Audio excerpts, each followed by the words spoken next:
going to class. He's an innocent bystander and got maced. Now I got to take him to the hospital. Police are called out to a D.C. high school after a fight leads to mace being sprayed and students running for cover.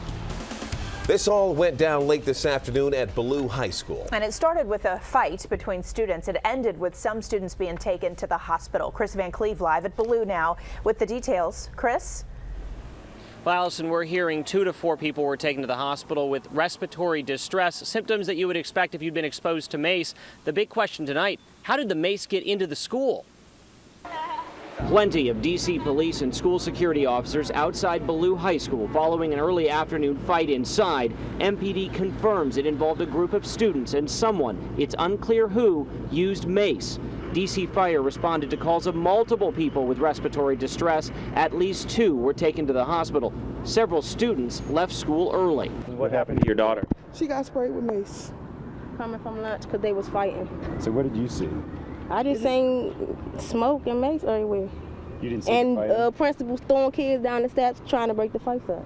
Yeah, and they got the kids just in their faces, burning kids, and they're crying. Y'all know it's a baby daycare and everything. This is ridiculous. I just know that I walked through the hallways and I was maced. So I'm getting sent home because I got maced. Senior Samantha Baskin was just trying to get to class and is now leaving, feeling the unpleasant side effects.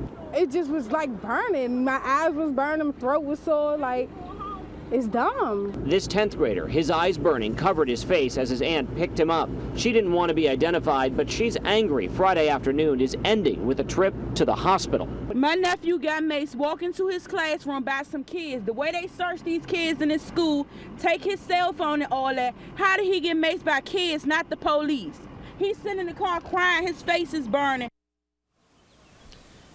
And a number of parents asked us that. They pointed out that the kids go through metal detectors. They have their cell phones taken if they show up to school with them, but yet somehow mace got into the school at this hour. Police and the school district have not been able to explain how it got inside. That is part of the ongoing investigation. We can tell you we saw one person taken away from here in the back of a police car. We have not been able to determine if that person has actually been arrested. We are live in Southeast Washington tonight. Chris Van Cleve, ABC 7 News. Okay.